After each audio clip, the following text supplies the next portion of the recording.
Painted painless learning. નમસ્કાર વિદ્યાર્થી મિત્રો, આજે આપણે ધોરણ 7 વિષય ગુજરાતી પાઠ 6 ભીખુ સ્વ અધ્યયન પોથી છે એનું સોલ્યુશન લઈને તમારી સમક્ષ આવ્યા છીએ. સંવાદ પૂર્ણ કરવાનો ડૉક્ટરે કહ્યું. બોલો શું થયું? દર્દીએ કહ્યું તાવ આવે છે. ડૉક્ટરે કહ્યું કેટલા દિવસથી તાવ આવે છે? દર્દીએ કહ્યું લગભગ 3 દિવસથી. ડૉક્ટરે કહ્યું રિપોર્ટ કરાવી? હૃદયે. દર્દીએ કહ્યું મેં રિપોર્ટ કરાવ્યો હતો. ડૉક્ટરે કહ્યું શું આવ્યો હતો તમને ખબર છે? દર્દીએ કીધું બધું નોર્મલ છે. ડૉક્ટરે કહ્યું ઠીક છે, આ દવાઓ અને સાદું ભોજન ફળ લેજો. દર્દીએ કહ્યું કેટલા રૂપિયા થશે? ડૉક્ટર સાહેબે કીધું 100 રૂપિયા થશે. મિત્રો, હજી સુધી તમે અમારી પેન્ટેડ એપ્લિકેશન ડાઉનલોડ નથી કરી તો આજે જ ગૂગલ પ્લે સ્ટોર પર જઈ પેન્ટેડ એપ્લિકેશન ડાઉનલોડ કરો, જેની અંદર દરેક વિષયના સ્વાધ્યાય પોથી, એકમ કસોટી, સ્વ અધ્યયન પોથી, દરેક વિષયના ડીપલી વિડીયો લેક્ચર, ધોરણ 9-10ના વિદ્યાર્થીઓ માટે લાઈવ વિડીયો લેક્ચર, દરેક વિષયની વિષયવાઇઝ PDF તમને પ્રોવાઈડ કરવામાં આવશે. ભાવનગરની અંદર જો તમે વસવાટ કરતા હો તો એના માટે ધોરણ 8 થી 12ના તમામ વિષયોનું કોચિંગ પૂરું પાડતી કોચિંગ ઇન્સ્ટિટ્યૂટ એટલે કે આલ્ફા એકેડમી ભાવનગર ખાતે કાર્યરત છે. તમે એમાં જોડાઈ શકો, એનો સંપર્ક કરી શકો. યુટ્યુબની અંદર અમારા વિડીયો તમને ગમતા હોય તો અમારી યુટ્યુબ ચેનલ છે પેન્ટેડ યુટ્યુબ ચેનલ. હજી સુધી સબસ્ક્રાઇબ નથી કરી તો સબસ્ક્રાઇબ કરી લો, તમારા મિત્રોને શેર કરો અને વિડીયો ગમતા હોય તો તમે એને લાઇક કરો. પ્રશ્નોના ઉત્તર આપો. તમે વાંચેલી કે સાંભળેલી વાર્તા તમને ગમી કે ન ગમી, શા માટે? મેં વાંચેલી વાર્તાઓમાંથી મને ટોપીવાળો ફેરિયો વાંદરાની વાર્તા ખૂબ જ ગમે, કારણ કે આ વાર્તા ટોપીવાળા ફેરિયાની ચતુરાઈ બતાવવામાં આવી છે. તે વાંદરા પાસેથી ટોપીઓ કેવી રીતે પાછી લે એની સુંદર વાત કરી છે.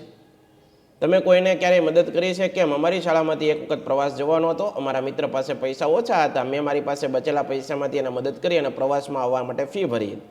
તમે બજારમાં કે ગામમાં જાઓ ત્યારે તમને કઈ ઘટના વધુ ગમે? બજાર કે ગામમાં જતો હોવ ત્યારે વરઘોડો નીકળ્યો હોય તે ઘટના મને ખૂબ જ ગમે. બેન્ડ વાગતું હોય, સુંદર સંગીત રેલાતું હોય અને બધા જ મન મૂકીને મુક્ત રીતે નાચતા હો, તે માટે તે વરઘોડો નીકળે તે ગમે છે. નીચેની પરિસ્થિતિ તમે શું કરશો? મને ખબર પડે કે કોઈ ભૂખ્યું છે તો તમે શું કરશો? કેવી રીતે? જો મને ખબર પડે કે કોઈ ભૂખ્યું છે તો હું તેને જમવાનું આપીશ.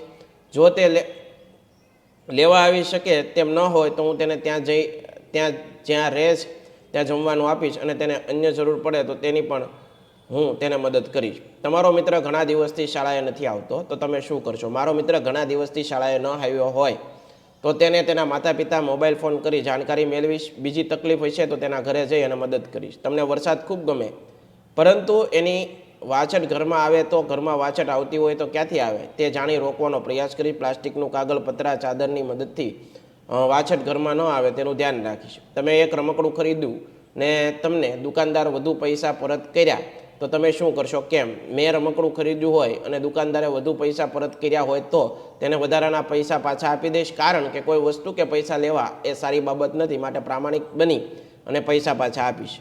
માગ્યા મુજબના જવાબ લખો. અહીં આખું તમને એક નોટિસ આપી છે, એમાંથી તમારે જવાબ લખવાના છે. અફલાતુન ઇલેક્ટ્રોનિક શોપમાં તમે એક પંખો લીધો.